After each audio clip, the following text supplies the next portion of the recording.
Muy buenas tardes para todas las personas que nos acompañan en el día de hoy en Lunes con las Artes para el Departamento de Artes Visuales y Estética de la Facultad de Artes Integradas de la Universidad del Valle. Es todo un honor y un placer contar en el día de hoy con Alejandro Valencia. Alejandro, nacido en Pereira, es artista y educador colombiano. Estudió en New World School of the Arts, Miami, Estados Unidos, donde obtuvo su BFA en el 2017. También realizó el diplomado de la Universidad Jorge Tadeo Lozano, eh, en Memoria Histórica de la Universidad de Antioquia y el diplomado en Arte y Política de la Universidad Jorge Tadeo Lozano en el 2021. Su obra ha sido expuesta en diversos espacios de Colombia y Estados Unidos, dentro de los que se destaca las exposiciones individuales en Razón de las Tumbas, en el Centro de Museos de la Universidad de Caldas en el 2021 y Patria Negra en la Galería de la Alianza Francesa de Manizales también en el año 2021. Dentro de las exhibiciones grupales se encuentran Arbo, sección Arte Cámara en el año 2020, Festival Internacional de Arte Contemporáneo de Manizales 2018-2019, Cisneros Fontanels Foundation en Miami en el 2017, Mindy Solomon Gallery en Miami en el 2017, Boca Raton Museum of the Art en el 2013 y Art Basel Miami en 2013 también. Actualmente vive y trabaja en Manizales, Colombia y Miami, Estados Unidos. Las relaciones entre memoria, historia y contexto y su incidencia en la construcción de la identidad forman un núcleo fundamental en su práctica como artista. Desde el cruce de varias disciplinas explora las cualidades transformadoras de los objetos, los espacios y el lenguaje en un intento por suscitar momentos de contemplación y conexión entre diferentes perspectivas. Alejandro, muchas gracias por aceptar la invitación. Es para nosotros un gusto tenerte aquí en este espacio de Lunes con las Artes. Bienvenido. Muchísimas gracias, Sandra. A la Universidad del Valle también les extiendo mi gratitud por la invitación y a todos los que están aquí presentes. Me disculpo un poco por mi voz, pero las circunstancias de la pandemia me tienen en este estado, entonces estoy un poquito afónico. Bueno, la idea de hoy es comentarles un poco sobre mi corta trayectoria y un poquito el contexto de los proyectos que he realizado en los últimos años. Voy a compartirles la pantalla para que podamos ya comenzar. Si van teniendo preguntas a lo que transcurre la charla, por favor vayan escribiendo las que también me gusta que esto se convierta en un diálogo, ¿no? Permíteme, yo comparto aquí la pantalla. Bueno, un momento, yo pongo esto acá. Listo. Bueno, yo siento que es importante, de mi perspectiva, uno también tener un contexto, ¿no? de la persona que investiga y produce las obras. A mí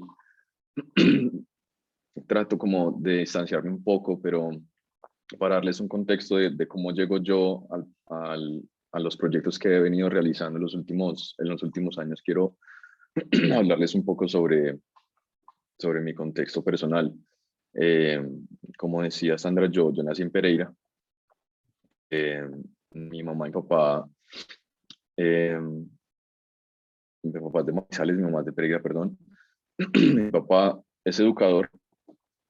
Él trabajó mucho tiempo en un colegio público en Pereira y él también en su época, en su desarrollo como universitario, fue activista político aquí en Manizales. Yo crecí, digamos, en mi casa un poco con esas conversaciones muy, muy allegadas también hacia los entornos como educativos, los entornos artísticos, los entornos sociales y políticos por mi mamá y mi papá.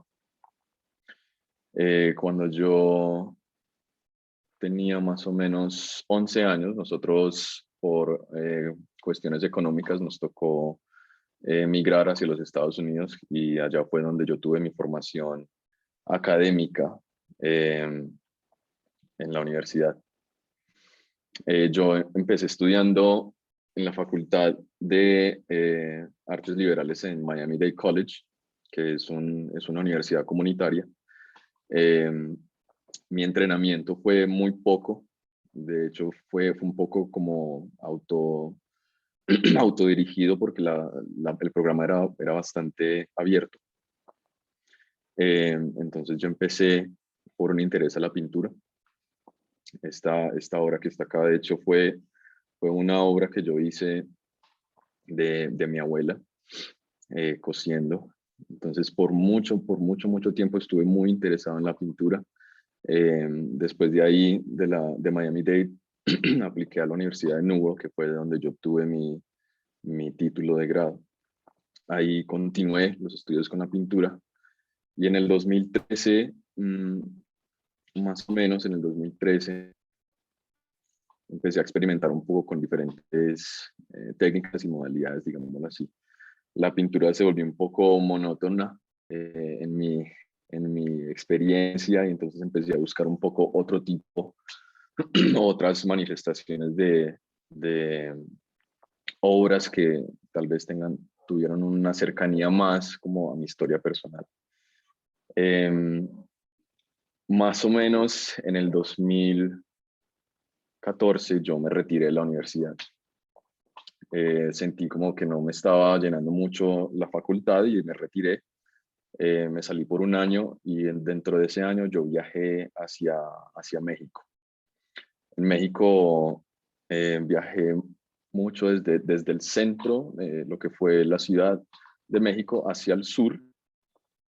Terminé en Chiapas, donde me quedé viviendo casi 2 meses. Y en Chiapas, en San Cristóbal de las Casas, me encontré con una comunidad de estudiantes y sobre todo egresados que estaban haciendo sus prácticas. Y me interesó mucho el, el interés que estos individuos tenían de aplicar sus conocimientos hacia las comunidades de las cuales ellos pertenecían. Eh, a partir de esa experiencia, las experiencias que yo tuve en México, yo decidí regresar a, a estudiar otra vez, volví a aplicar a la Universidad de New World. Cuando yo regreso a la universidad, ya me empecé como a interesar un poco más en lo que eran los materiales o era como este lenguaje un poco más allegado al discurso o a la diáspora latinoamericana. La arcilla siempre fue un material que me interesó demasiado por su conexión histórica en las comunidades, en las sociedades prehispánicas. Esta fue una obra que yo realicé al regresar y al volver a la facultad, y fue una obra colectiva en donde se les dio instrucciones a los participantes para que ellos formularan sus propias casitas. La idea con esta pieza, con esta obra, que fue donde yo ya empecé como a desprenderme un poco de lo que era la pintura, fue el aspecto participativo, el aspecto discursivo, la interacción que se podía tener entre tanto los participantes con la obra y conmigo mismo. En cierta manera entendí que la obra era más un pretexto para tener como conversaciones con los demás, más allá de querer decir algo, algo propio. Mi interés empezó mucho más hacia la interacción que yo podía tener con los demás, a crear espacios donde se pudieran generar estos diálogos múltiples. Esta obra es una obra que pues para mí es inconclusa porque siempre me ha gustado la idea de que esto siga continuando, de que el proyecto continúe a partir la invitación a que otras personas las formulen, hagan más casitas y esta comunidad simbólicamente siga creciendo como crece la obra.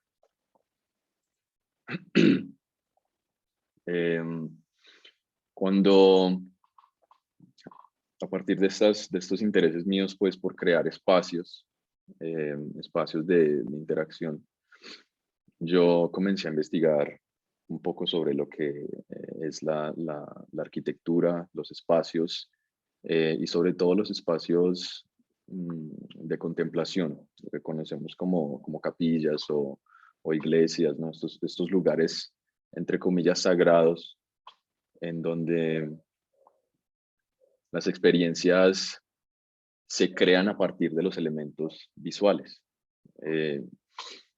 Siempre me ha interesado mucho esta potencialidad de las obras o del material o, o del arte mismo de poder generar experiencias que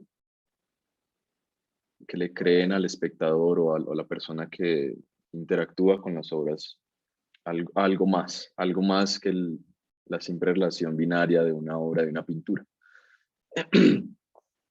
Por eso me interesó esta idea de los espacios arquitectónicos como un lugar donde se pueda vivir otra cosa. Esta fue la obra que realicé para la tesis. Se llama Cuarto para Contemplación y fue una obra que yo hice basado en lo que es el genoma humano, en lo que es la codificación de las proteínas. Se les asigna un color específico a cada una de las proteínas.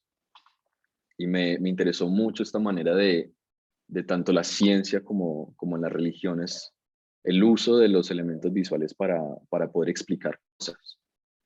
Este espacio, en cierta manera, la estructura que está hecha en madera, es como el esqueleto de una pequeña capilla, y dentro de este están ubicadas varias piezas en acrílico transparente, cada una con el color específico, que son el verde, el rojo, el amarillo y el azul, para cada una de las proteínas. La obra para mí fue una experiencia interesante porque si mis intereses por la pintura se dieron a estos intereses por la escultura y la instalación, a mí me gusta pensar esta obra muy desde el aspecto pictórico, desde lo que es el color, desde lo que es la luz, de hecho, porque la pintura, siento que la historia de la pintura es en una manera muy, no sé si reducida o general, es la historia de la luz, es poder captar la luz. Entonces esta obra en sí trata de eso, trata un poco de lo que es la pintura, de lo que es la modalidad de la pintura, la experiencia del color, la experiencia del espacio. Y también en intereses personales sobre lo que eran estas áreas donde confluían las ideas de la religión con la ciencia, ¿no? Que no se puede explicar un poco. La pieza que se ve en el centro, perdón, la pieza que se ve aquí en el centro, está construida, está hecha si recuerdo bien, eran 536 cuadritos que se pegaron al random para crear una forma como de un vitral. Y a la misma vez hacer referencia a lo que es la codificación de la proteína, que generan unas imágenes pixeladas.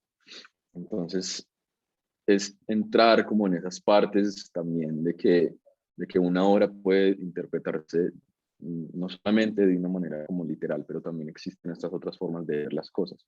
Al entrar al espacio, las luces LED se activaban, entonces uno podía ver la proyección de lo que era la materia misma, de lo que estaba hecho la pieza, que creaba como una sensación, me gusta pensar como que fuese una sensación como de un espacio, ¿no?, de contemplación.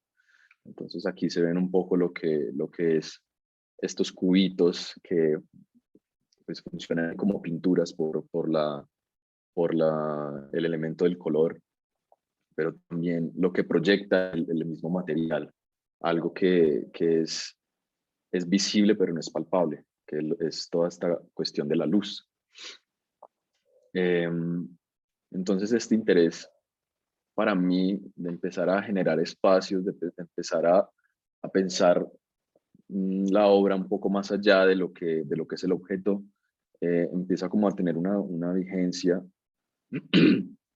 que pues hasta el momento a mí me interesa demasiado.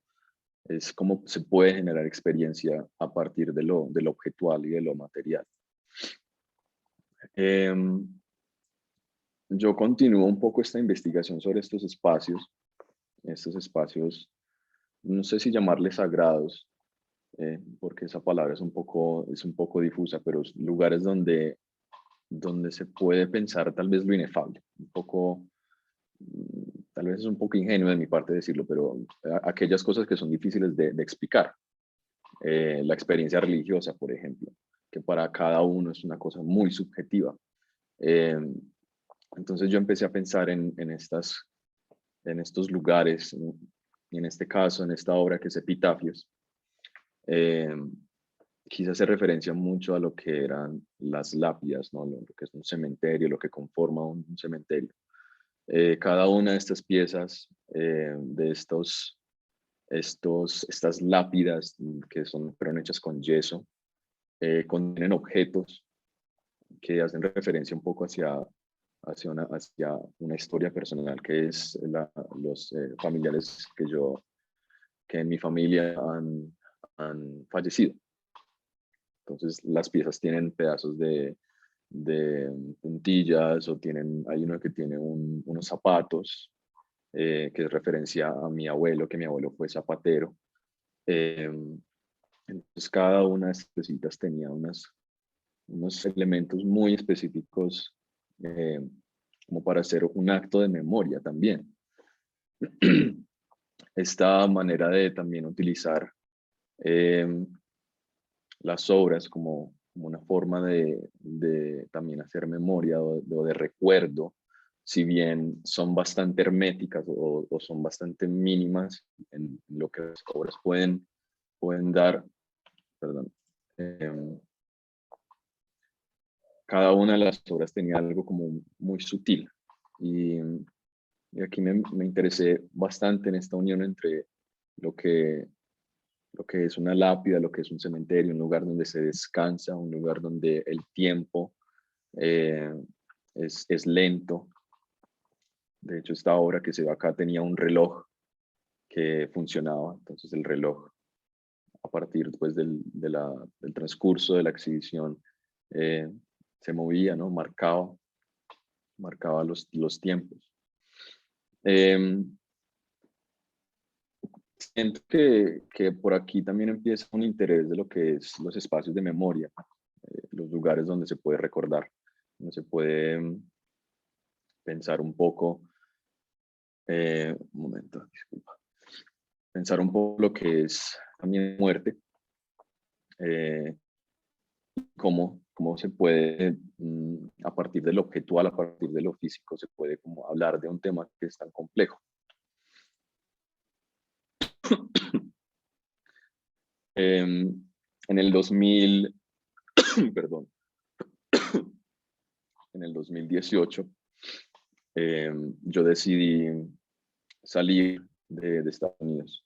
Yo me mudé en el 2017 de New World y después de haber vivido casi 17 años en Estados Unidos, siempre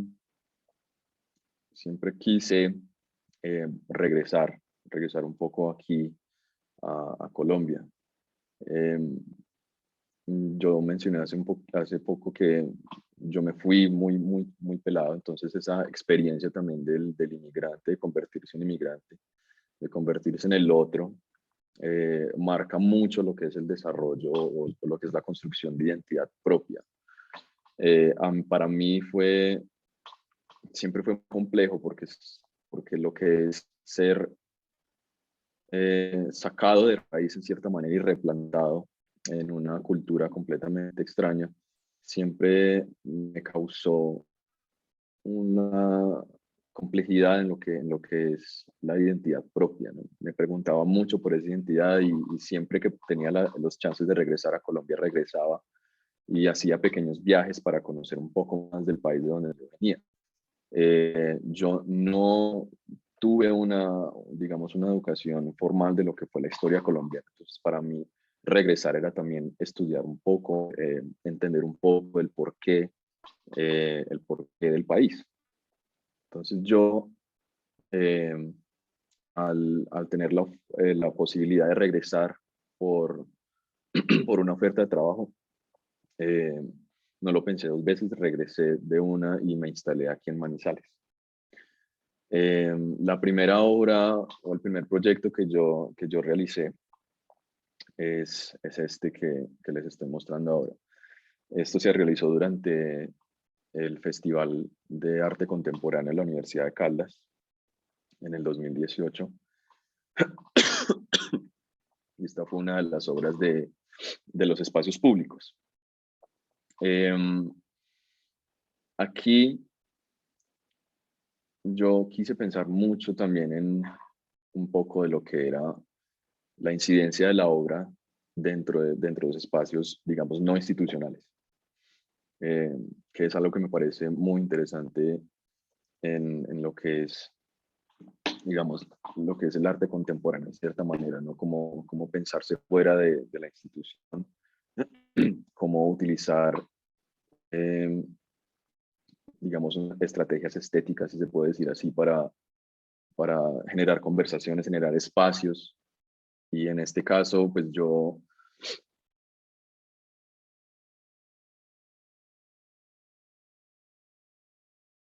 viví en Pereira, yo viví, bueno, creo que es la más llamada normalidad de lo que son acostumbrarnos a las invasiones. No sé si lo digo bien, pero para mí siempre fue un shock, algo muy, muy complejo de entender, de uno vivir en una situación más favorable mientras otros eh, vivían en situaciones mucho más precarias. Y pensé mucho sobre esto cuando regresé acá a Colombia, en lo que es una invasión, una, esta periferia que rodea las ciudades, ¿no? En cierta manera.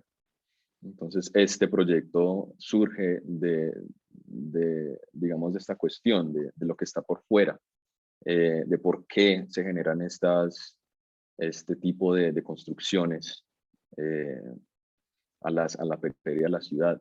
Y sobre todo aquí en Manizales, que sucede algo un poco nefasto, eh, el barrio San José, es uno de los barrios más antiguos de la ciudad, y donde construyen una vía eh, que literalmente parte la comunidad, la comuna la parte en dos.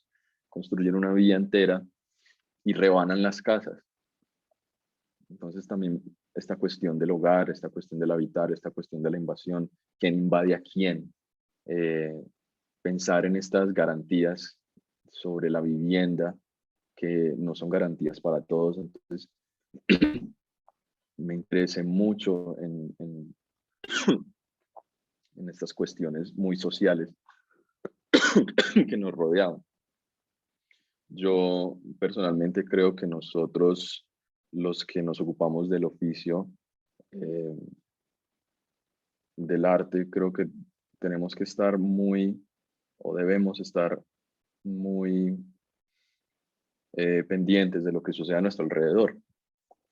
Y siento que este proyecto surge mucho de esto. El proyecto fue instalado en la Plaza de Bolívar. La Plaza de Bolívar, como las plazas de casi todas las ciudades en el país o en Latinoamérica, se rigen a partir de lo que se le llama el modelo ovandino, que es un modelo colonial donde se centra la plaza y alrededor están la gobernación o la casa de la gobernación o la casa política en cierta manera, está el banco, está la iglesia, entonces todos los símbolos, digamos, de poder confluyen en lo que es el centro de la ciudad. En este caso yo quise pensar mucho en eso, en cómo se puede contrarrestar en cierta manera, hacer una especie de resistencia entre estas relaciones de poder con una estructura que fue hecha con el detrito de la ciudad. Todo el material que está acá fue material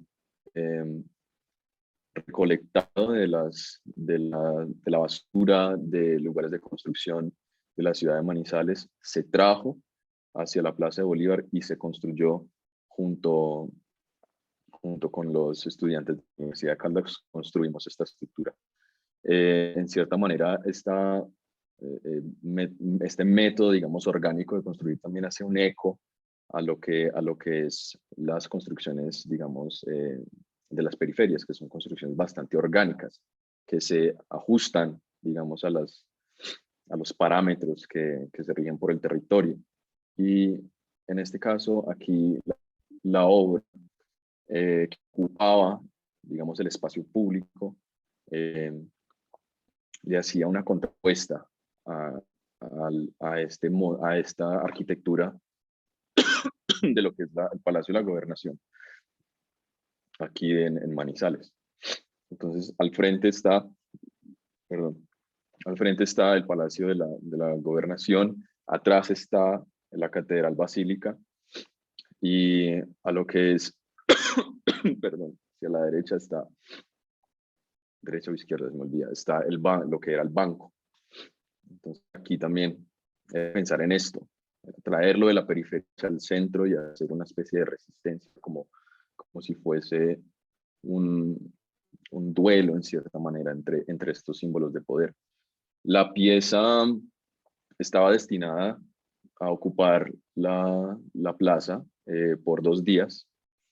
Duró 13 horas porque al día siguiente había un evento de la Policía Nacional, entonces tenían que desocuparla, teniendo pues permiso de la Secretaría de Cultura. La obra fue desmantelada por la empresa de aseo de la ciudad y quedaron solamente estos escombros. La pieza quiero decir que la destruyeron como a las 8 de la mañana al día siguiente. Y este fue lo único que queda de la pieza.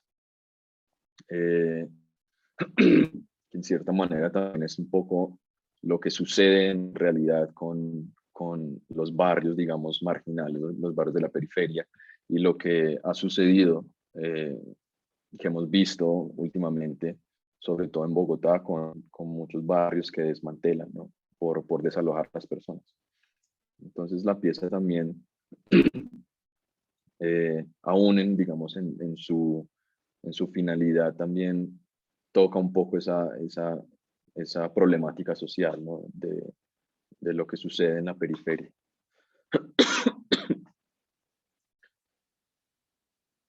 Aquí, en esta pieza, perdón, voy a tomar un poquito de té, porque estoy súper ronco. En esta pieza, este proyecto se llamaba Requiem, las 10.000 plegarias, y esta fue una obra que también se realizó durante el Festival de Arte Contemporáneo aquí de la Universidad de Caldas. Este sí fue un proyecto un poco más pensado como para un espacio expositivo, y este proyecto se centraba en la idea de la muerte. Yo comencé esta obra a partir de este vinilo que ven acá, que es el Requiem de Mozart. El Requiem siendo lo que se conoce como una misa funeraria. Resulta que por casualidad, el vinilo estaba rayado en el lado A, justo en la última pieza, que es la lacrimosa, lo que causaba que el vinilo nunca terminara. Entonces yo comencé a pensar un poco sobre eso, en esta cuestión de no de no terminar, de no cerrar ciclos en cuanto a lo que es la vida y la muerte, quedarse como en un cierto limbo.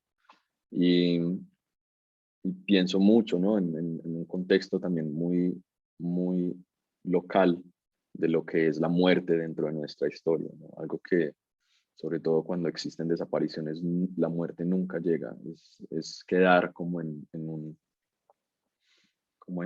espacio suspendido.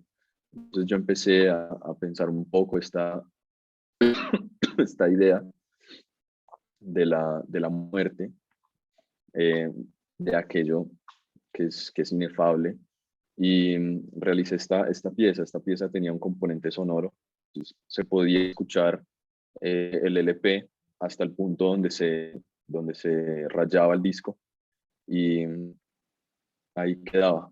Entonces las personas podían llegar a ese punto de lo repetitivo, casi como un mantra, perdón, de este ciclo que no se cierra. No, esto es horrible, perdón. Y hice varias piezas que trataban con esta idea de lo repetitivo, la idea del vacío, la idea de lo, digamos, de lo calado un poco. Esta pieza es 10.000 plegarias, y la pieza son 10.000 hojas de papel, fueron perforadas en el centro con un huequito, con un círculo, pensando también mucho también como en la parte formal de lo que es el LP, ¿no? De poderlo insertar, de tener esta ciclicidad, eh, este círculo. Entonces cada una de esos papeles fueron perforados a mano, eh, para crear como este vacío dentro de estos bloques.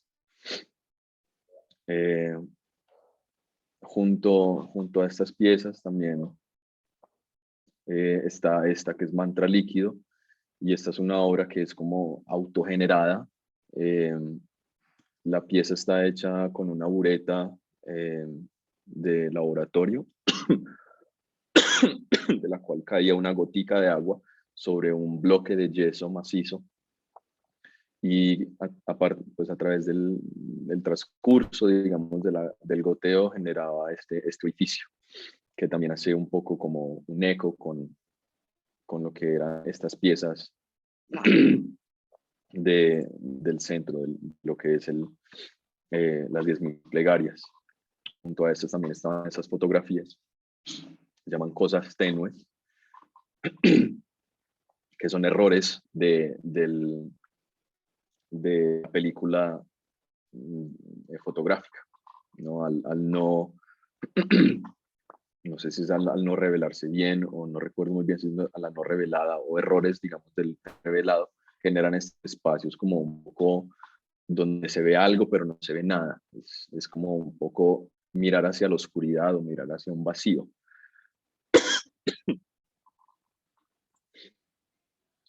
También estaban estas otras 3 piezas. Aparición, que es esta, es una escalera hecha con plexiglas, con acrílico transparente, que estaba insertada en la pared, un poco más ubicada, un poco más arriba de lo que sería el horizonte, digamos. eh, Generalmente cuando se instalan las obras no tiene se me olvida cómo se le llama eso, el punto donde se instala. La pieza estaba mucho más arriba, también para hacer referencia un poco a lo que eran donde se instalaban los santos en las iglesias, un poco más arriba el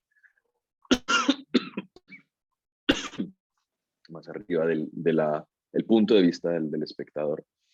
Eh, y esta pieza, que es como una urna, que son 2 eh, bombas donde se ponen los bombillos, ¿no? La luz, y están unidas como para contener aquella luz. Entonces esto también pensando en lo que es la luz y la oscuridad, ¿no?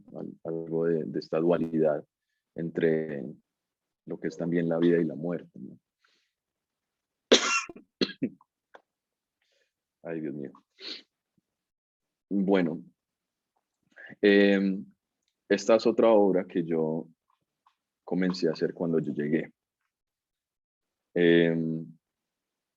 Me empezó a interesar mucho, eh, digamos, las cuestiones sociopolíticas del país. Y empecé a ver el periódico como un lugar donde se llega a crear o almacenar esta información de los acontecimientos. Esta obra la comencé en el 2018, la terminé el año pasado, donde se recolectaron 365 periódicos, o sea, la temporalidad de un año. Los periódicos fueron pintados con tinta y con acrílico en negros para bloquear, en cierta manera, la información textual y dejar solamente los headlines, los títulos del periódico, la portada o las imágenes. Y quise pensar en esto como una manera de hacer una lectura diferente de lo que es el periódico, de lo que es los acontecimientos del país y pues de la ciudad. Resulta ser que la obra se convierte también como en un archivo, visual, en un archivo físico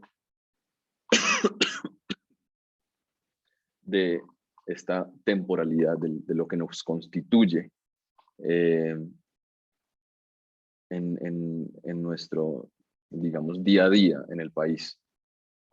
Me gusta pensar que esto es una manera también como de pensar nuestra identidad colectiva, ¿no? De qué es lo que rige, qué es lo importante o quién determina la importancia de lo que sucede en el país.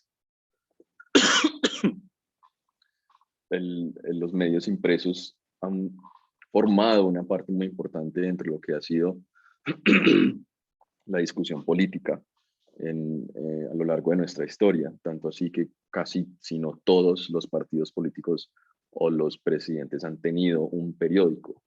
En el caso de La Patria, que se conoce como un periódico, digamos, de tendencia conservadora, no solamente por haber sido fundada aquí en Manizales, y el título de lo que es patria o la patria, en relación con las imágenes, me hizo pensar mucho en eso, qué pensamos nosotros a partir de lo que es la idea de la patria, ¿no?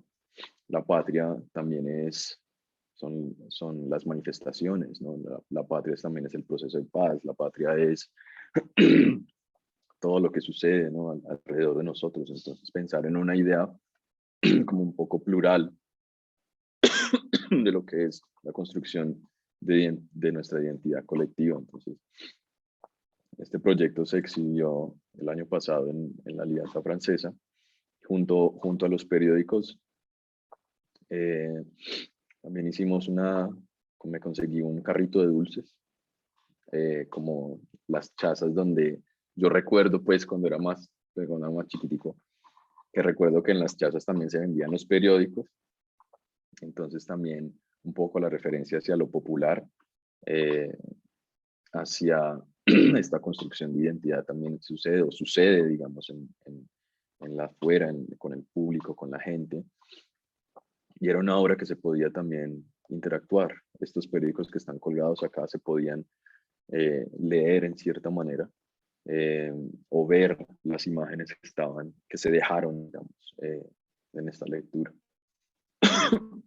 Al fondo están los últimos periódicos que están en rojo, y estos periódicos eh, fueron los que salieron durante el paro nacional del año pasado. Y quise como terminar el proyecto ahí, porque siento que ahí se marca como otro ciclo más de lo que es la construcción de identidad o de nuestro país en cierta manera, ¿no? De lo que sucedió durante esos meses del paro nacional, como algo importante dentro de nuestra historia reciente.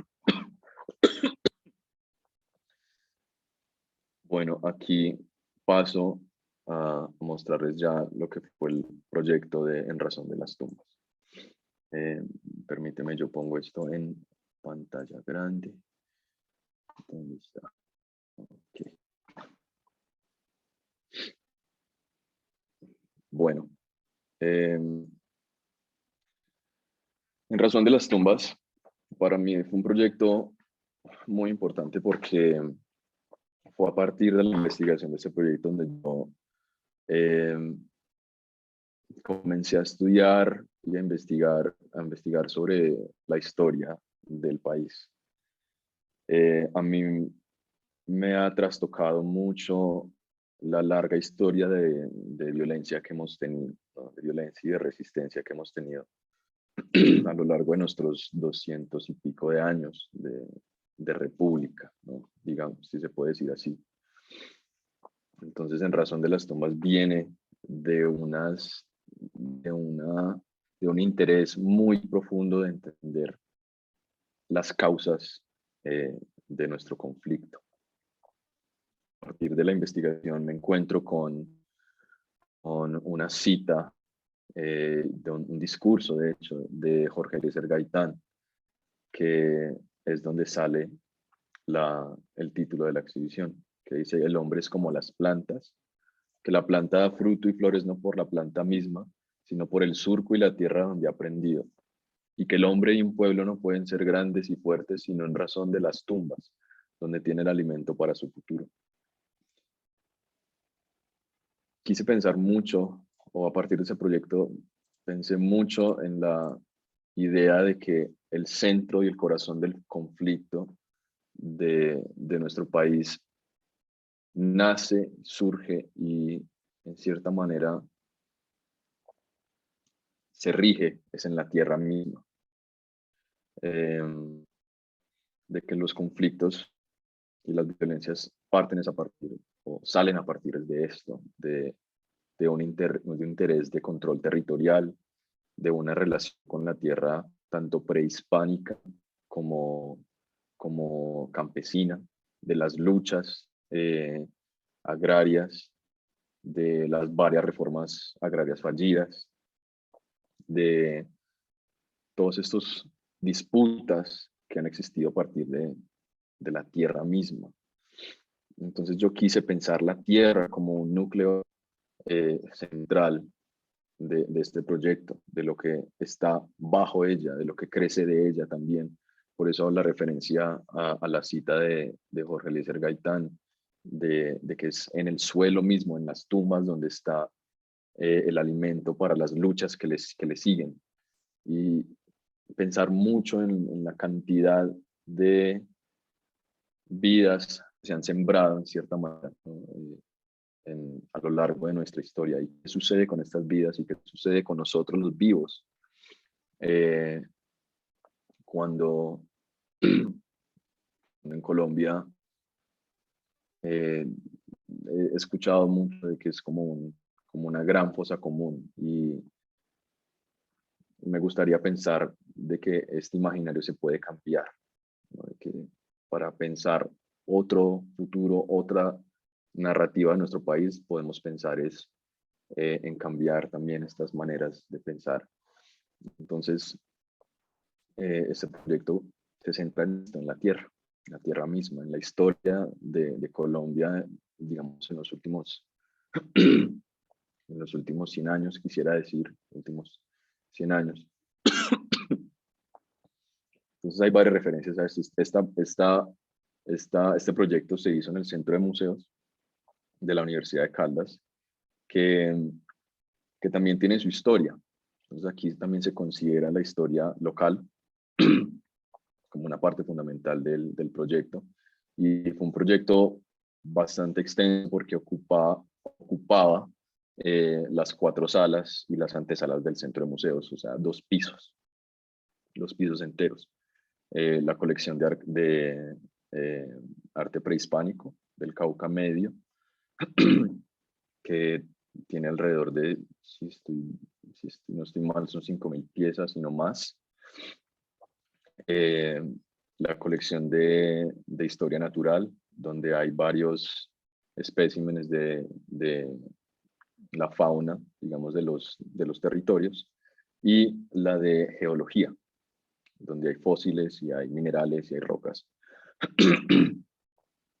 También dio la casualidad de que en el centro de museos se encontró una tumba prehispánica que les muestro aquí. Y de esta tumba se sacaron dos recipientes pequeños, que uno de ellos es este, de la misma tumba. Entonces también esa conexión que había con el espacio mismo, con la historia del lugar, nutrió mucho lo que fue la investigación de este proyecto. Entonces, a partir de aquí, yo empiezo a formular estas obras. Esta fotografía que está acá se llama Mis manos son la tierra. Ay, Dios mío, mis manos son la tierra. Qué horrible, la verdad me disculpo, me siento re mal, No te mal aquí preocupes, hablando. tranquilo, Alejo, es que este ha sido una temporada difícil, no te preocupes. Tenaz, Antes, tenaz. muchas gracias a ti por aceptar en medio de esta situación. Sí, Continúo. Ay, perdón, qué pena. Entonces, estas fotografías están ubicadas a la entrada de la exhibición. Son mis manos cubiertas con tierra misma, tierra de siembra, la tierra de abono, que es una tierra negra. Al lado, lo que sería al lado izquierdo, es la tierra seca, que tiene una colorización un poquito más rojiza, también para hacer un paralelo con las dos piezas que se encuentran en el centro de museos. Y la mano derecha, que es la mano negra. Aquí, pues a mí me gusta pensar un poco sobre una cuestión muy política, ¿no? De las divisiones bipartidistas que existen dentro de nuestra historia, ¿no? Conservador o liberal, o digamos extrema izquierda, extrema derecha, y estas relaciones de poder que existen a lo largo de nuestra historia, ¿no? La mano negra, como un poco la referencia hacia lo que han sido las políticas nefastas, digamos. Eh, bueno, no voy a entrar mucho en política, pero sí hay una referencia muy política en estas obras. Entonces acá se encuentra, hay un video, es el video de la tumba. Eh, es una tumba de pozo que es muy lindo porque las tumbas de pozo tienen casi como una forma de vientre. Y no sé, indagar sobre el porqué, las formas, ¿no? de estas tumbas en las culturas prehispánicas, y esta relación que entendemos que ellos tenían con el territorio mismo, con la madre tierra. Me parece como algo muy hermoso de tener en cuenta de lo que es nuestra construcción, o de pensarnos como un país, ¿no? De que hay otras formas de vernos, de que hay otras formas de ver el territorio mismo. Dentro de la exposición hay varias obras que se instalaron dentro de las vitrinas, de las colecciones. Y eso también fue un proceso muy gratificante, porque trabajamos con la directora y con los curadores de las colecciones para poder tener acceso a las vitrinas de las colecciones. Algo que es pues, muy complejo, porque se supone que los espacios, digamos, museísticos, es como casi como profanarlos, ¿no? Como uno no entra acá, uno no manipula estas cosas, uno no cambia las cosas. Entonces, pensar también en insertar estos objetos dentro de las vitrinas para poder tener un diálogo con la colección prehispánica, y con estas piezas que son réplicas, eh, que contienen varias cifras, nombres, números o lugares que hacen referencia a nuestra historia reciente.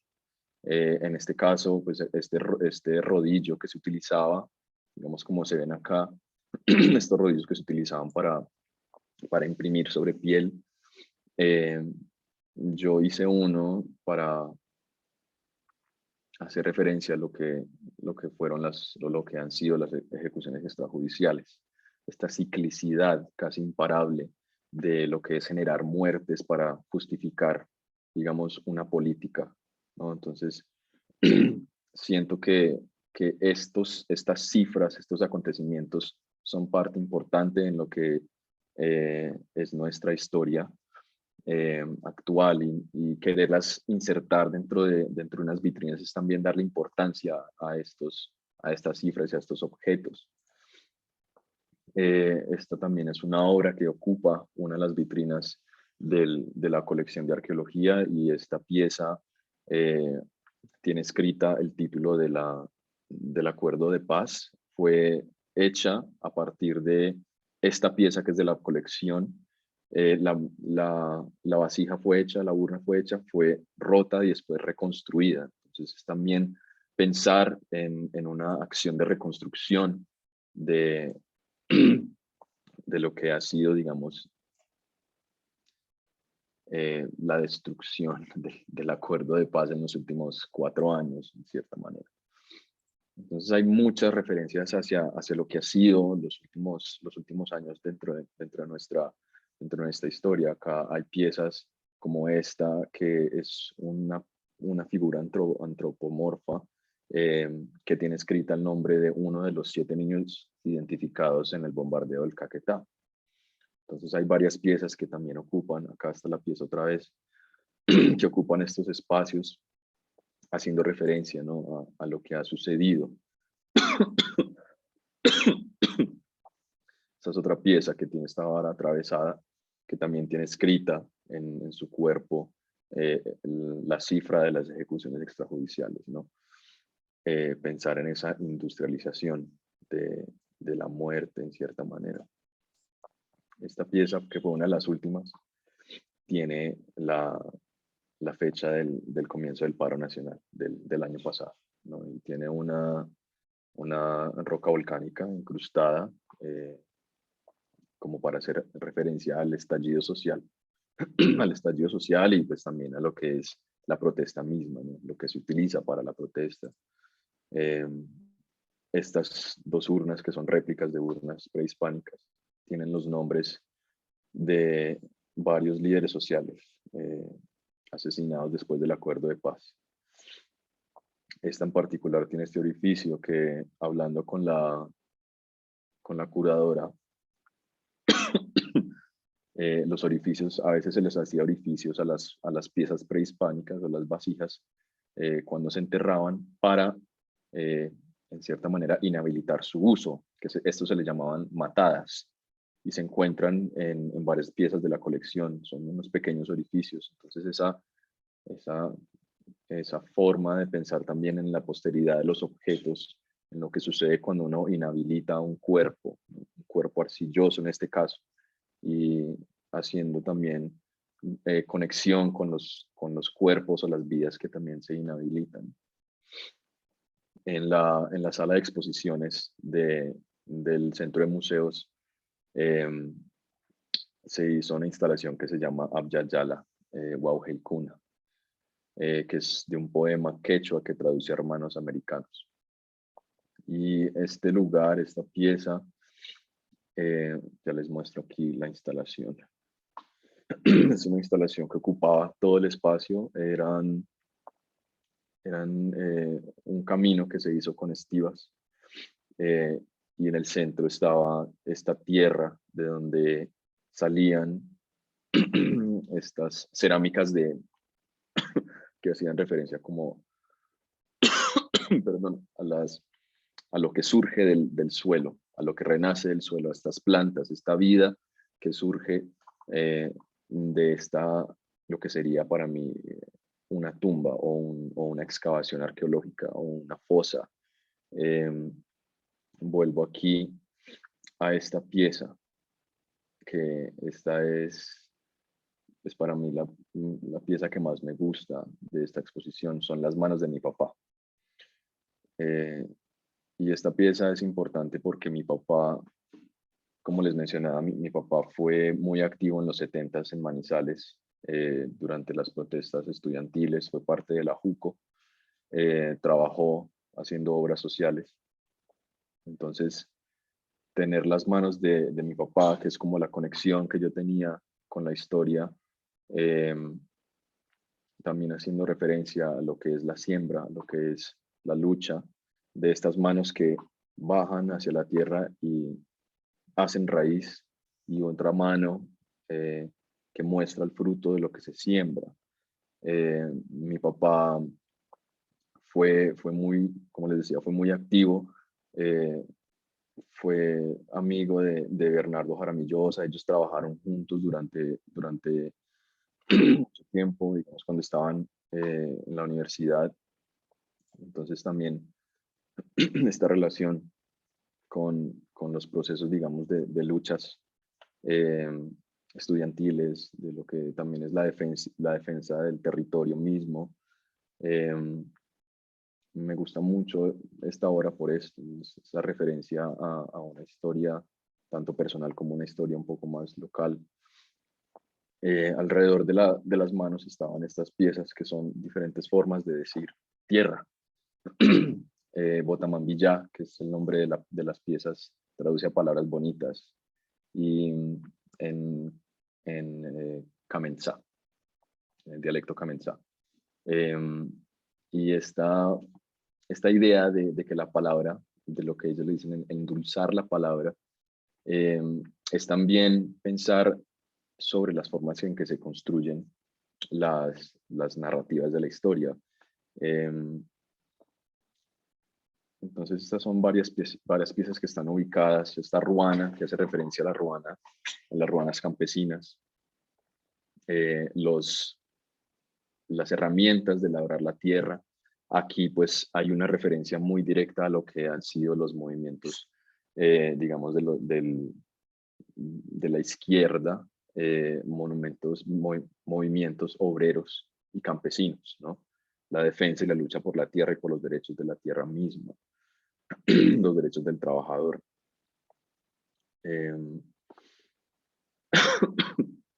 También en el centro se ubicaba esta pieza, que son dos machetes unidos a la mitad.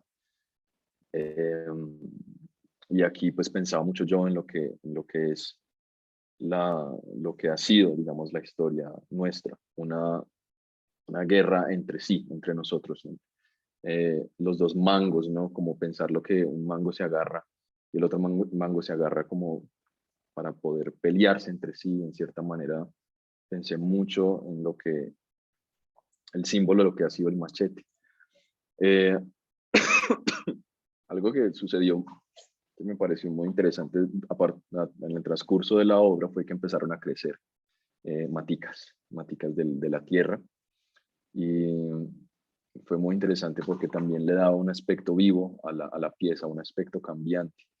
Estas maticas, tanto esas como la de la mano, se tenían que regar constantemente para mantenerlas vivas.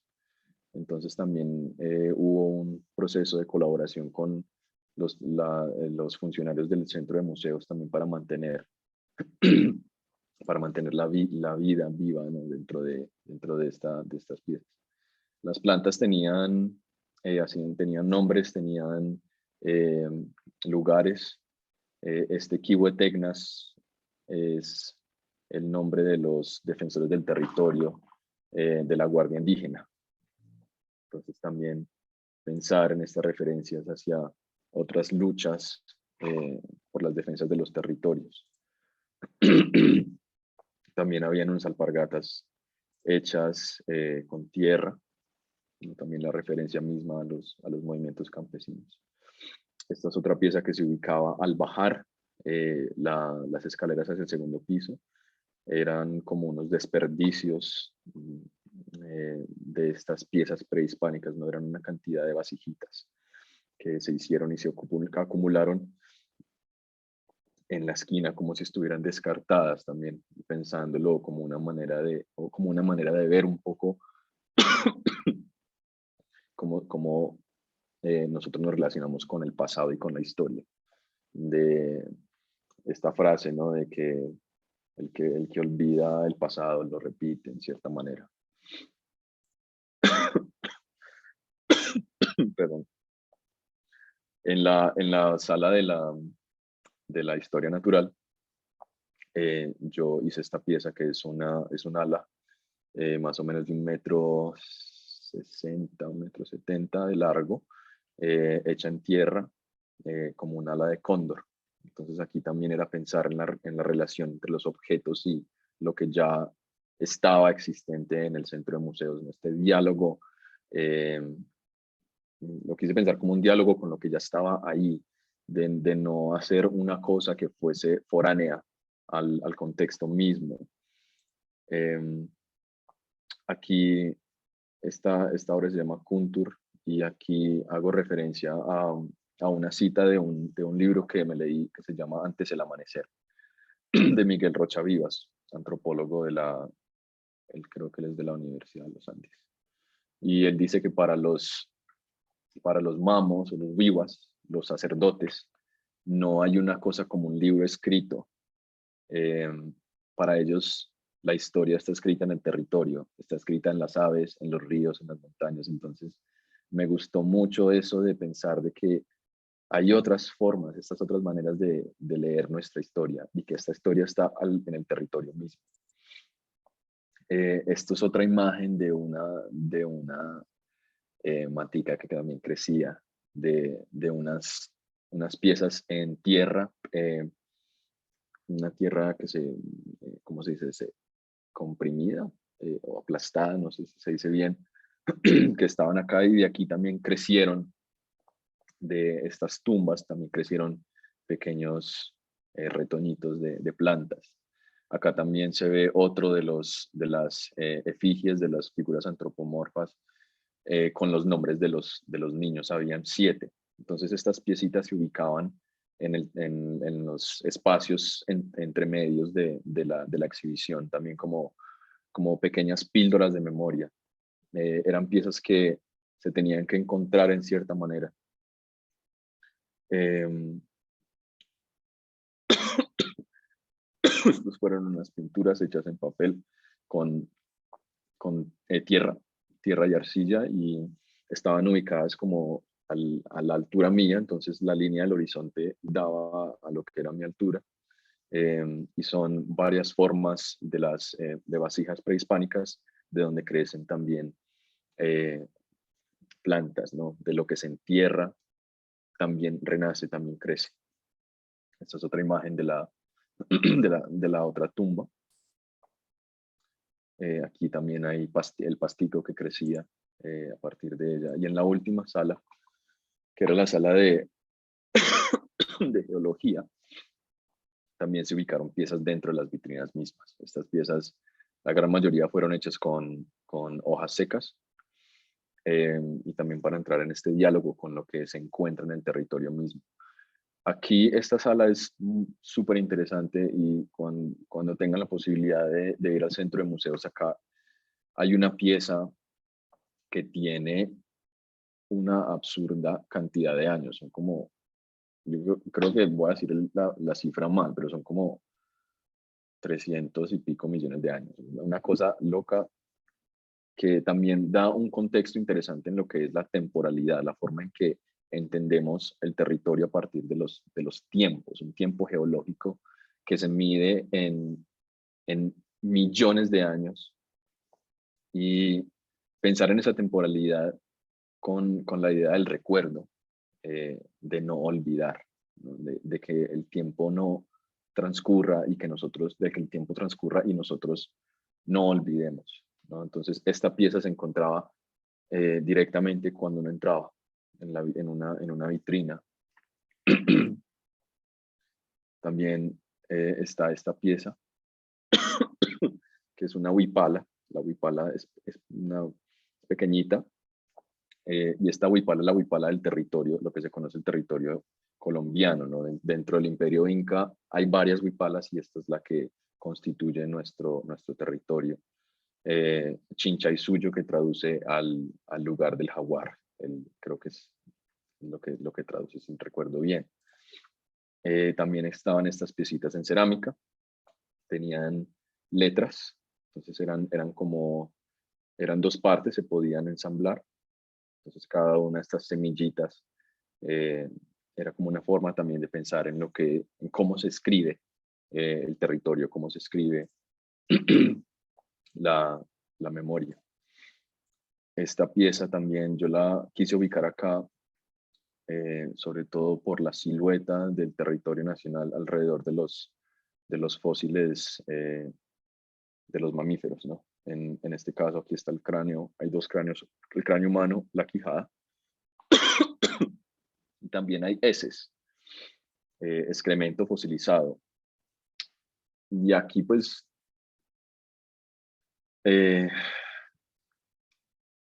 hacer esta referencia o esta relación entre la colección y lo que es el territorio nacional, ¿no? Lo que ha sucedido en cuestión de lo que ha sido la muerte, ¿no? O la historia violenta del país. Esta pieza, para ir terminando, esta pieza, Violanza, viene de un libro que se llama Shock y Resistencia en Colombia. La violanza es la contrapuesta a la violencia y es una pieza que ya va hacia el final del recorrido de la exposición, porque es también pensar en las otras formas, en las otras maneras de pensarnos, de los lenguajes nuevos que se deben construir en cierta manera para construir otro imaginario, otra narrativa, otro relato, ¿no? Y estas son las últimas obras. Estas son las últimas obras que están en la exposición, o que estaban. Son muy pequeñas y son también hechas con hojitas secas. Y en esta me gusta pensar mucho que son como la forma en cuando uno sobrevuela el territorio nacional, que se ve la parcelación de la tierra y lo que sería ver el territorio nacional desde un punto de vista mucho más amplio. Y al final, o sea, al final del recorrido me gustaba pensar de que también es una manera de ver, digamos, el territorio de otra perspectiva, de que dentro de este pequeño pedacito de tierra hay una cantidad de relatos, de historias, de cosmogonías, de formas de pensarnos, ¿no?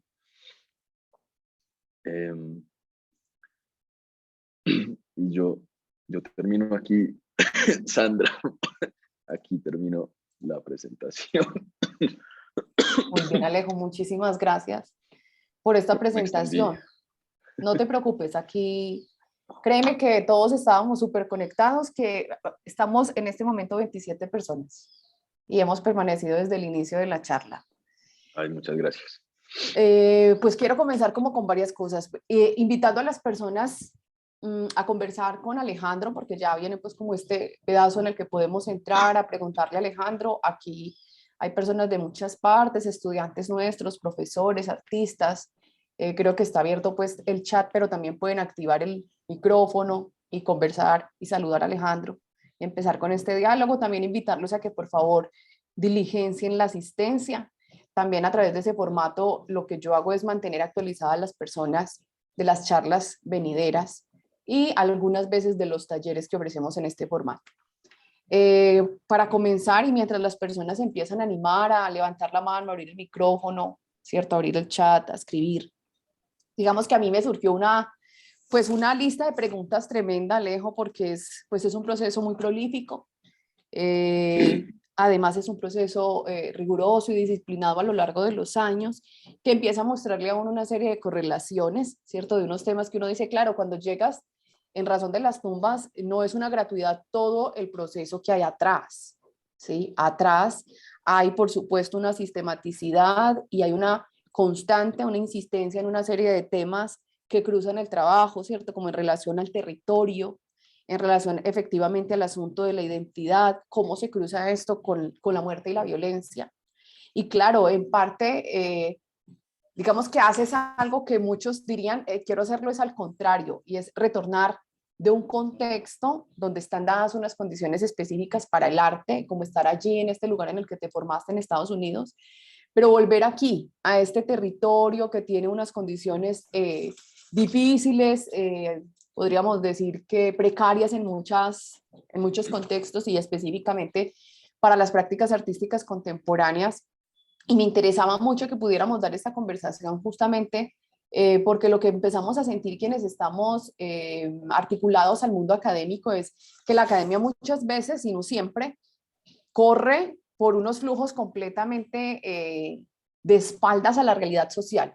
Es decir, como que la realidad está allí sucediendo y la academia va en unos procesos siglos atrás, pero tú hacías mención de una frase y es un poco cómo los artistas tenemos que estar preparados para nuestro contexto y para los fenómenos que emergen en nuestras realidades más próximas, que efectivamente son unas realidades que pueden acontecer en un pasado en el que nosotros no coexistimos, pero que sigue involucrándonos dentro de nuestra construcción y nuestra historia de mundo al pertenecer a estos espacios.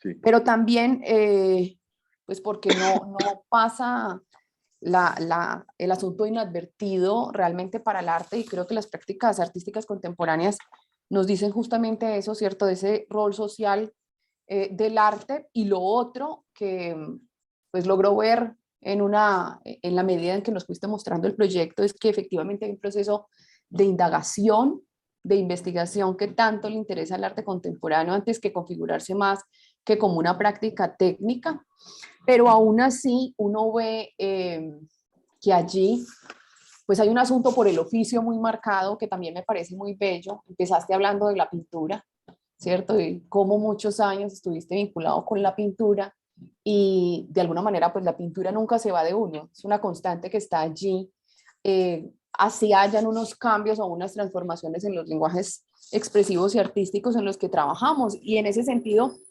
pues a mí me gustaría que me contaras, tengo muchas preguntas, pero vamos a ir como hablando.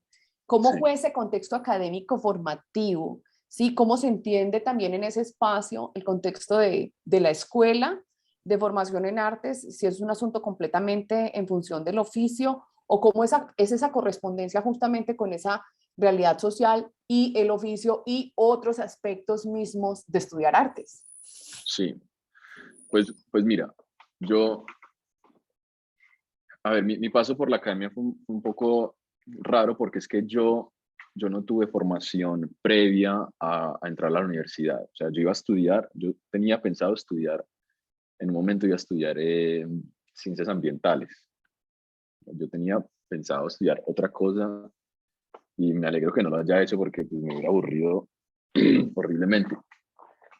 Entonces mi entrada a la academia fue un poco interesante porque yo quería aprender a pintar. Yo tenía muchas ganas de entender lo que era la pintura, leía mucho sobre la historia de la pintura. Y cuando yo entro, digamos, a un contexto académico, eh, cuando entro a New World, que es una universidad, digamos, que se concentra bastante en las prácticas contemporáneas, pero tiene una formación tradicional, dependiendo de las áreas donde uno va, eh, fue gratificante hasta cierto punto. Yo llegué en un momento en que yo me saturé con este enfoque tan técnico, tan, eh, sí, como pensar de que la técnica era lo que regía una obra. Y por eso fue que yo me salí. Yo llegué a un punto en que me saturé muchísimo de lo que era el discurso técnico de la academia y me fui. Yo me fui y yo le dije a la decana que yo me iba y no quería volver más, porque no encontraba lo que yo estaba buscando. Por eso yo quise mencionar un poco el contexto personal, porque es que yo siento que uno nunca se desprende de eso y mis intereses de haber crecido, digamos, de haber crecido aquí cuando era pequeño, de haber tenido tantas charlas pues con mi mamá y mi papá sobre la cuestión histórica y social de acá, de la historia, digamos, personal de mi papá. eh, Mis intereses ya estaban, o sea, yo quería algo que dijera, yo quería centrarme en lo que estaba pasando.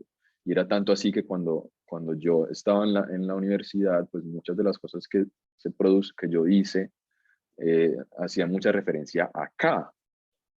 y en cierta forma estaba súper descontextualizado porque yo estaba en Miami, Claro. estaba en un contexto muy diferente al de acá, tanto académico como comercial, hablando pues en términos del arte, ¿no? Que allá hay, digamos, unas dinámicas diferentes, ¿no?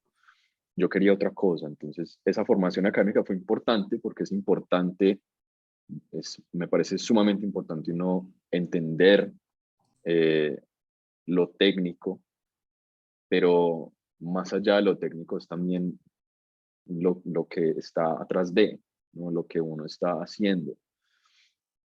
Por eso le interesa hacia otras manifestaciones, digamos, plásticas, hacia la instalación, hacia lo participativo, hacia, sí, como cosas que tenían que ver más con un contexto mucho más personal.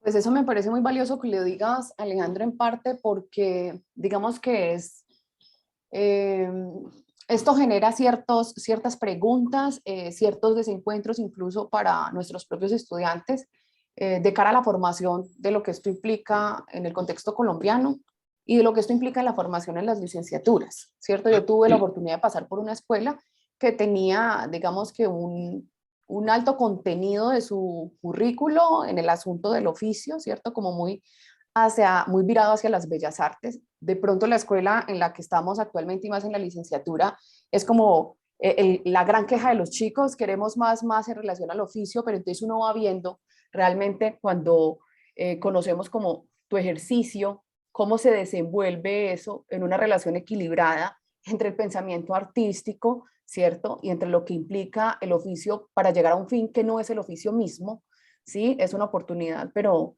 no es en sí el objetivo, ¿sí? Sí. Pero suma, indudablemente, tener ese conocimiento técnico suma en esa manera de materializar el trabajo. Sí. Bien. Pues yo quisiera agregar algo ahí, es que uno también, creo que uno toma posiciones y yo no quiero decir pues, que uno debe estar siempre diciendo algo, porque tampoco. Eh, pero yo sí, o sea, sí tiene que haber un balance entre las dos cosas, porque es tanto lo que se dice y cómo se dice lo que uno está Claro. trabajando. Y ese vehículo es lo que permite, digamos, esos momentos donde uno pueda eh, sensibilizarse o pueda tener una experiencia, digamos, eh, con la obra misma. Pero pero yo creo que dentro del contexto actual, el contexto en el que nos encontramos, digamos, en el arte contemporáneo o, digamos, en nuestro mundo contemporáneo, eh, no es solamente técnica, es también aquello que sucede en el proceso, lo que uno hace, lo que uno investiga, con quién trabaja. Todo esto también es parte de la obra misma, hasta uno mismo también, ¿no? Cómo es uno. Entonces yo sí creo que uno pues va más allá y eso es algo que se aprende, se, apre- se desa- es algo que uno desaprende después de que uno sale de la academia, de la universidad. Uh-huh. Y cuesta, ¿sabes? Ese Es es muy duro. un ejercicio muy difícil, sí. Volver, Sí, porque son como oportunidades y posibles caminos los que se brindan en ese espacio académico, pero no son una verdad absoluta y creo que lo que sucede allí es que cada quien toma sus decisiones, ¿cierto? Y esas decisiones marcará en gran parte su trasegar en el ejercicio artístico. Y hay sí, otra cosa que me parece muy especial que tú lo decías, que estaba por fuera de contexto, y es ese ir y venir constantemente de Estados Unidos, regresar a Colombia, tener una porción del mundo, volver, seguir con esa porción de mundo allá, porque por supuesto lo que nos pasa a la mayoría, digamos que quienes no han tenido la oportunidad de viajar, es que su porción de mundo es esto. Y esta porción claro. de mundo, sobre esta porción de mundo y sobre esta realidad y sobre el bombardeo constante que tenemos acerca de la circunstancia, que no siempre es una circunstancia mediada únicamente por los medios de comunicación, sino una experiencia con un territorio, y te lo digo, en un territorio como en el que nos encontramos acá, que no es un lugar solamente por donde la violencia pasea y migra, sino donde la violencia misma se produce. Y Sí, eso, claro. claro, le hace entrar a uno en una reflexión distinta, incluso estar en el eje cafetero a estar aquí, ¿cierto? En Cali, en el Valle, la manera como se han configurado los mecanismos incluso para generar vejaciones sobre el cuerpo. Uno dice, uy, es tremendo, eso es muy del Valle, y uno va entendiendo, ¿cierto?, cómo eso se perpetúa en muchos de esos relatos. ¿Cómo es también ese entendimiento para ti de que ese es el contexto? Porque tu contexto, como dices, me voy muy joven, tengo allí unas matrices sociales diferentes que me empiezan a dar, ¿cierto?, un aspecto de la vida, pero volver, que implica también en hacer esa lectura misma del contexto. Cuando yo te escucho, veo una persona juiciosa que ha tenido que leer y que ha tenido que revisarse en su historia como colombiano, ¿cierto? Porque eso no se va de uno, pero entonces ha implicado también ese proceso. Digamos que cómo has Sí. entendido tú también hacer esa lectura viniendo de allá para acá y generando ya esa idea de instalarse y quedarse de cierta manera acá, en este territorio. Sí, pues mira, yo, yo creo que no toma posiciones. La primera mía fue que yo no quería estar en Estados Unidos. Yo no quería estar allá. Para mí, digamos, los discursos que se generan allá son discursos muy, muy interesantes, muy críticos, pero me sentía completamente foráneo y sentía como que lo que yo estaba buscando no estaba ahí. Entonces, para mí esa posición fue venirme para acá. Yo creo que investigar, producir, estar envuelto dentro de un contexto específico marca mucho cómo uno piensa y cómo uno hace la obra. Entonces yo quería estar aquí, trabajando acá, porque era algo que desde hace mucho tiempo lo tenía muy claro. Eh, si bien, digamos, lo que uno persigue es estar, digamos, en un centro como Nueva York, como es Miami, como es, digamos, estos centros hegemónicos digamos, del arte, me parece que estar en otros lugares es también mucho más interesante, sobre todo porque aquí hay muchísimo por construir, muchísimo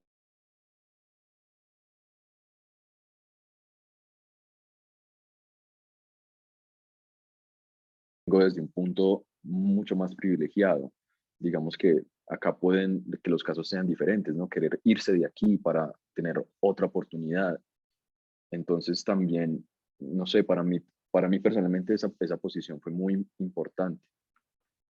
Y no haber tenido, como mencioné antes, no haber tenido esa educación, digamos, académica aquí, de lo que fue la historia, de tener que buscar eh, a partir de las lecturas, a partir de las conversaciones con los demás, y querer entender el porqué de nuestra situación. Eh, no sé, para mi práctica ha sido muy importante, eh, porque es también, pues digamos que yo tengo un trasfondo diferente, en cierta manera, por haber tenido una formación académica en otro lugar, y entrar aquí es también, para mí, es como poder enriquecer esa práctica, en cierta manera. Eh, no sé, para mí haber investigado eso me pareció, y haber leído sobre la historia me pareció pues muy, muy gratificante y muy importante por eso mismo, por querer entender y descubrir cosas o sí querer como entender más allá de todo es querer entender el porqué de las cosas y qué hace uno desde un punto de vista, pues desde el oficio de nosotros, qué se puede hacer, qué podemos hacer nosotros a partir de lo que hacemos para abordar temas tan difíciles como ha sido la violencia, el conflicto, etcétera, ¿no? Entonces, sí, para mí es importante el contexto de estar aquí, me parece importante tomar esa posición, es importante dentro de mi práctica. Y Alejandro, un contexto donde todo el mundo habla de violencia, donde se produce en la práctica artística mucho en torno a ese tema, digamos que hay muchas personas ahondando desde hace muchos años ahí, eso también constituye todo un reto. Y en ese Sí, sentido, a mí me gustaría preguntarte cómo fue, cómo se construye esa relación con el museo, porque lo que yo veo justamente es una reactualización de la historia arqueológica de nuestro país de cara a estos fenómenos que están allí contenidos en el marco del conflicto armado, de una violencia que hemos vivido por más de 60 años, una serie de fenómenos emergentes, como el asunto de los falsos positivos en Colombia, ¿cierto? Una cantidad, porque es así como una ramificación súper grande de pequeños micro problemas sociales, políticos, económicos que tiene este país. ¿Cómo generas tú esa relación y esa conversación? ¿Hay un acompañamiento? ¿Cómo se da el acercamiento? Porque eso me hace pensar también, nosotros también aquí en la universidad tenemos un museo, ¿cierto? Y justamente como que genera esa incertidumbre o esa pregunta constante de cómo hacemos también una reactualización de lo que hay aquí, ¿sí? Ujú. Pero de Sí, cara a cómo se posiciona el arte contemporáneo y observa realmente eso que está allí, que pareciera que son unos objetos que están muertos, que no tienen sentido, pero que realmente vuelven y se reactualizan y se reactivan cuando justamente construyen ese diálogo y ese anclaje con esa mirada y ujú. ese diálogo desde el arte contemporáneo. Bueno, em, yo pensé el proyecto específicamente para ese espacio y lo hice pensando precisamente porque es que el museo o los museos tienden a volverse inertes, como dices tú, ¿no? Se convierten es más que en un lugar o un dispositivo de un diálogo crítico, digámoslo así, y se convierten en un lugar de almacenaje de cosas. Y yo le veo una problemática pues muy profunda a eso, no solamente, yo pienso que los museos en sí, los museos son lugares complejos por eso, porque se convierten en un lugar donde se archivan y se almacenan cosas. En el caso del centro de museos, yo, yo hice la propuesta y se la pasé a la directora y afortunadamente pues se pudo dar esta conversación eh, tanto con la directora como con los funcionarios y como con los curadores del lugar para poder realizar esto, porque es que entrar, sobre todo en Manizales, que es otra cosa Sí, yo que es estudié como, me allí. parece, sí, que es como importante como tenerlo en cuenta que dentro de ya los diálogos un poco conservadores de acá, no sé si lo digo bien, entrar al museo y querer como cambiar un poco esos diálogos de la colección, pues también es algo complejo. Entonces, por un lado, yo pienso que los museos, los museos cumplen un papel muy importante dentro de nuestra eh, sociedad contemporánea porque son lugares donde construimos los relatos de la historia. Y yo este proyecto más que pensar la violencia misma es pensar la historia misma. Eh, entonces, partir de ahí, de querer analizar estos eventos históricos, de querer utilizar el museo como un dispositivo de memoria misma, de querer utilizar el museo como una parte de la obra, como parte de la obra misma, eh, me parece como, para mí me parece como sumamente importante pensar de que uno como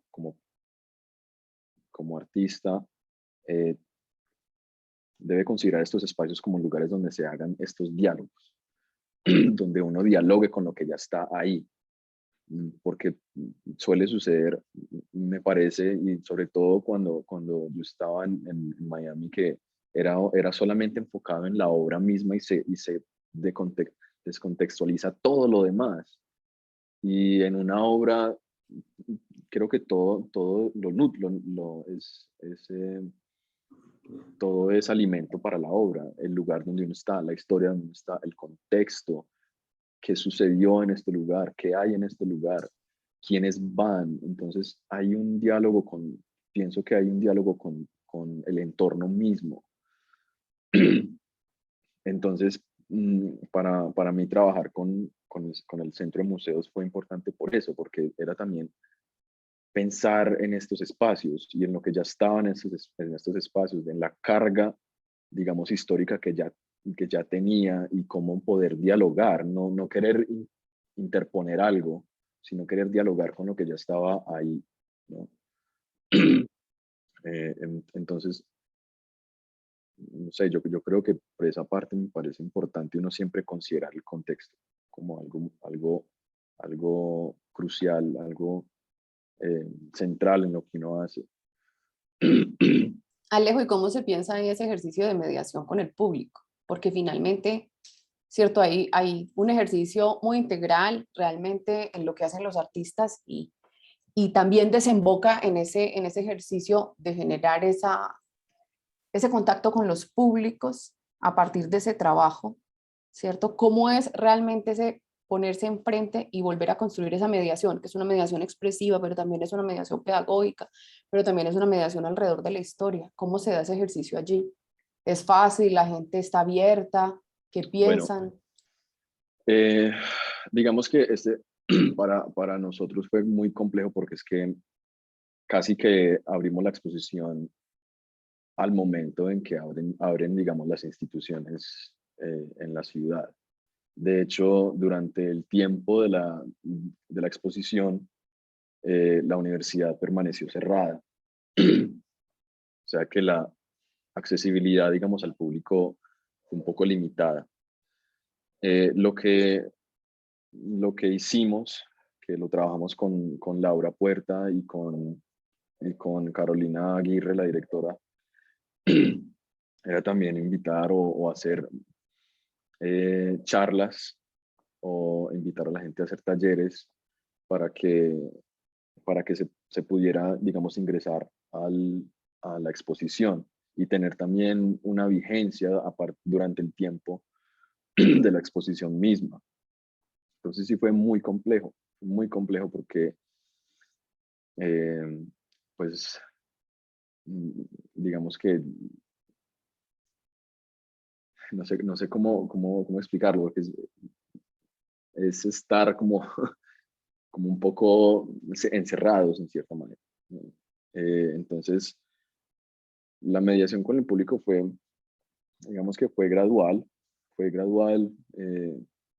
se hizo poco a poco, durante la exposición pues sí hubo bastante, no sé, hubo o hubieron, perdón, o sea, mi español es horrible, eh, visitas, digamos, guiadas también, eh, para que, para que el público pudiera entrar. Entonces yo también estuve ahí con las personas, ¿no? Entonces hizo, pues, digamos, todo lo posible para aprovechar los espacios que teníamos, si bien la universidad permanecía cerrada. Eh, Algo que sucedió, que fue como también interesante, es que al abrir, digamos, la posibilidad de que la gente entrara, eh, también se robaron una pieza de la exposición, entonces Ay, también sucedió este tipo de cosas ujú. que dan mucho a pensar en lo que es los museos o estos espacios expositivos dentro de las universidades cuando hay una precariedad, digamos, Ujú,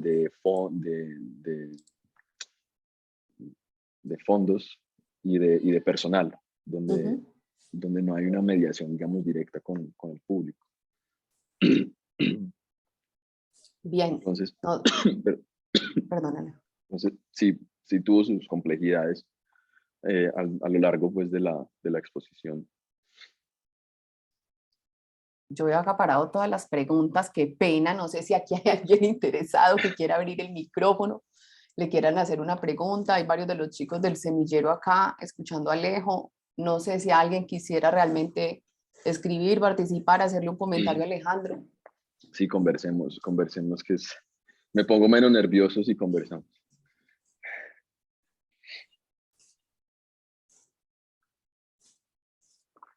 Parece que el resto están muy nerviosos, Alejo. Hola, profe, buenas tardes. Hola.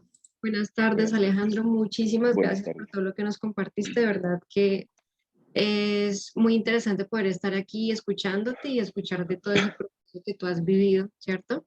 Tanto personal como profesional. Y, profe, creo que usted hizo unas preguntas muy buenas, demasiado, ¿cómo se diría? Sí, importantes. Y digamos, algo que me llamó mucho la atención de tu trabajo es cómo desde tu contexto o desde tu historia y el cómo tú te fuiste de este país desde muy temprana edad, pero siempre tuviste como esa, ¿cómo decirlo? Como,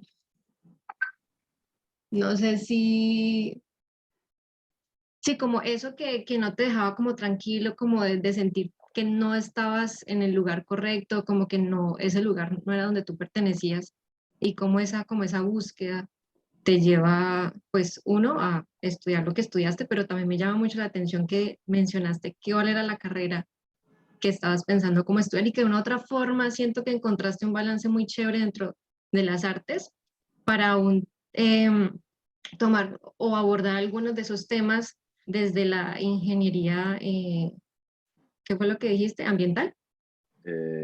Ciencias ambientales. Eso, ciencias ambientales, y que es muy afín, de hecho, y que una de las cosas que siempre hablamos con la profesora Sandra es que nosotros como artistas tenemos que ser multidisciplinares, y los artistas siempre tendemos a saber de muchas cosas porque estudiamos o también porque estamos en medio de muchas búsquedas de las experiencias y los saberes. Entonces eso me llamó mucho la atención, como que tal vez no estudiaste eso, pero pues terminaste haciendo muchas cosas que te llevaron como a acercarte a ese campo, y eso me parece bastante interesante. Y también como en esa búsqueda tuya de tus raíces, de tu identidad y de quién eras, y de comprender un poquito qué eras a Colombia, y también como la historia o de, no sé, como de tus papás y tantas cosas, pues esa afinidad por el barro, por la tierra, y que constantemente lo estás trabajando y constantemente lo estás explorando, siento que es algo muy bello, porque no solamente es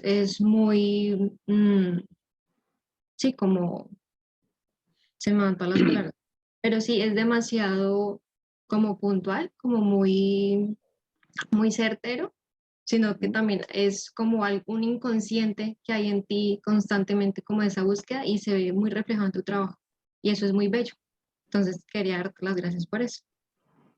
Ay, muchas gracias también a ti, Tatiana, por tus comentarios. Pues a ver, yo en cuestión de lo que fue, pienso un poco en lo que referencia sobre el barro. Y para mí es importante en cada proyecto siempre considerar el material también como una forma de informar lo que uno está investigando. En este caso, como me centré tanto en la cuestión de la tierra misma, quise utilizar la tierra como este medio. Eh, como en la obra, por ejemplo, de la Plaza de Bolívar, se hablaba de lo descartado, de lo dejado, de lo que se le dice basura, de lo que es marginal. Entonces quise trabajar con el detrito de la ciudad. Entonces, a mí pues, me interesa como eso, como poder cambiar o poder pensar el material como parte de la idea misma y la investigación. La otra, lo que tú mencionabas sobre pues estos intereses que yo tuve eh, de haber querido estudiar ciencias ambientales, era en cierta manera porque me interesaba mucho esta cuestión de como querer trabajar hacia algo, por algo. Y, y pues en el arte uno encuentra, yo creo, pues yo encontré esta manera de poder hacer o decir hacia aquello de lo que me parece urgente o lo que me interesa. Eh, mm, yo pienso que uno toma posiciones y pienso que uno, sobre todo ahorita, debe tomarlas, debe tener un punto desde el cual uno resiste o uno trabaja o uno lucha, de cierta manera.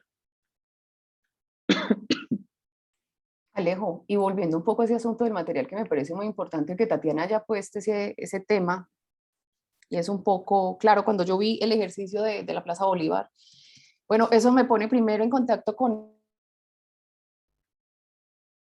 un asunto muy latinoamericano, y es que efectivamente pasa en Manizales, pero también pasa en Pereira y pasa también aquí en el Valle, y es que al lado de un barrio de clase alta, que lastimosamente se habla de clases aquí en este país, nace un barrio popular, una invasión, un barrio periférico, eso que también se le conoce como un territorio del miedo, ¿cierto? Y hay por supuesto, hay allí una indagación sensible por el material que le permite a uno entender cómo va a construir ese momento de metaforización, ¿cierto?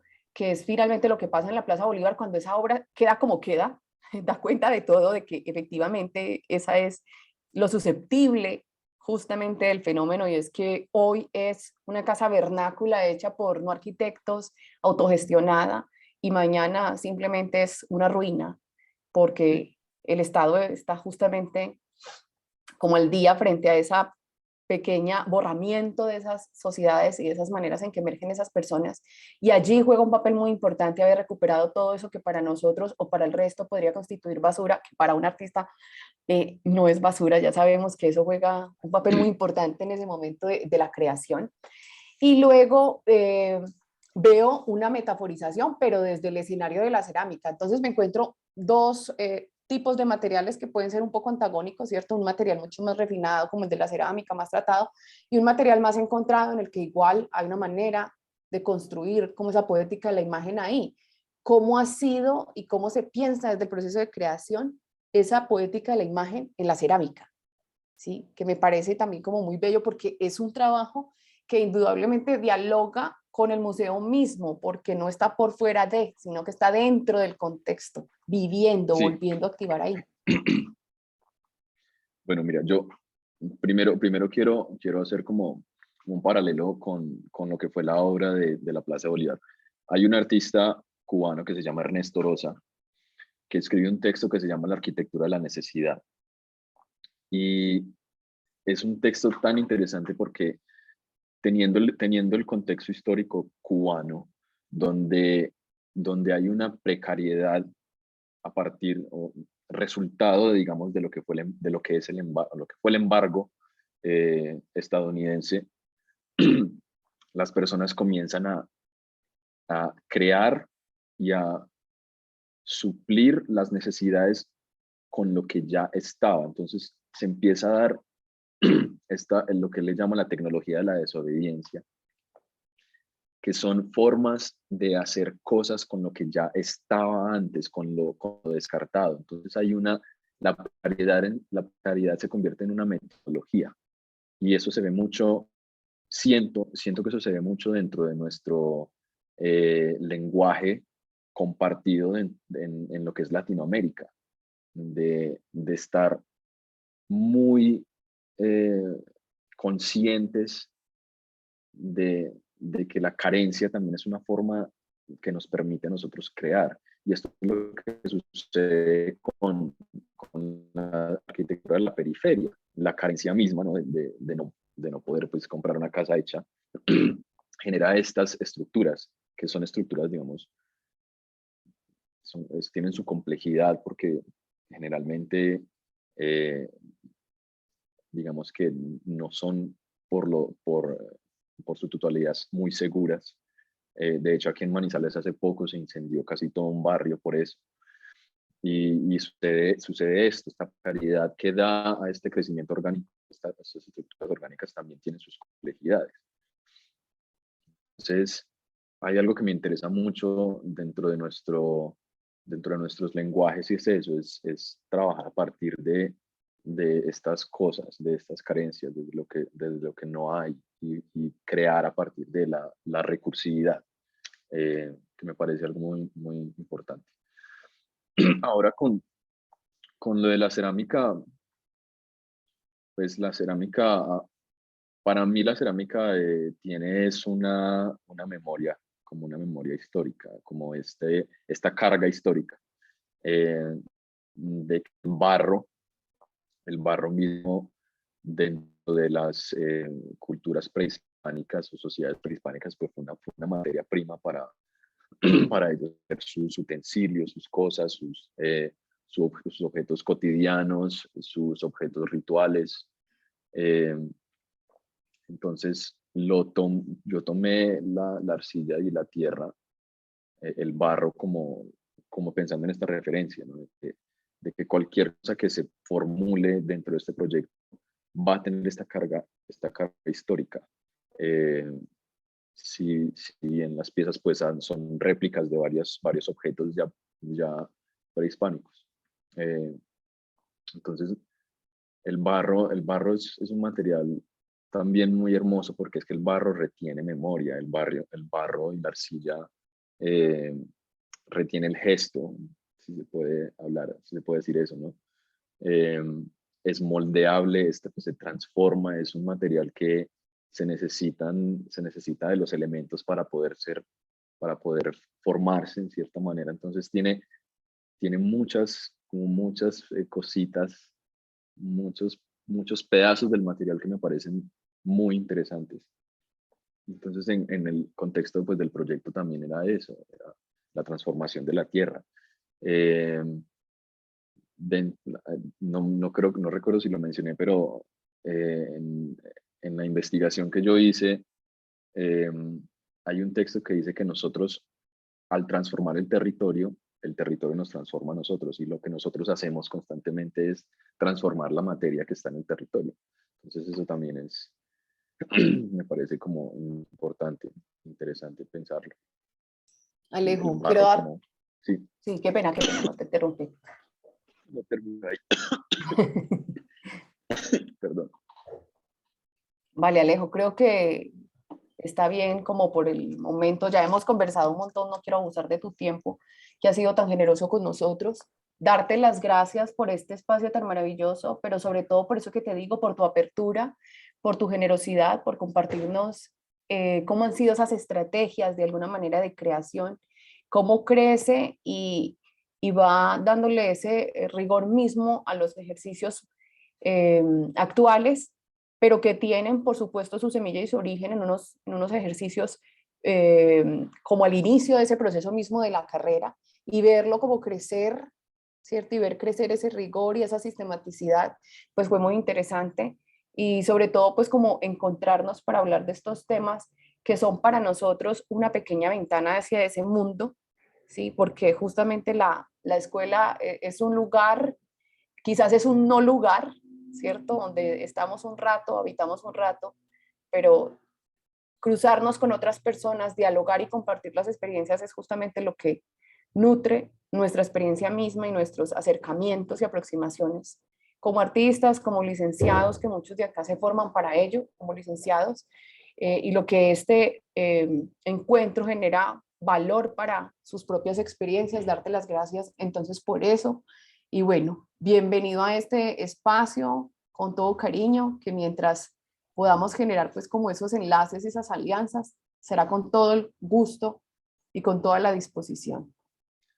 Muchísimas gracias a ti, Sandra, a los que escucharon. Yo sé que ando como con media neurona porque me abunda el COVID en mi cuerpo, pero traté en lo mejor posible como poder compartirles algo, ¿no? Y muchas gracias a ustedes.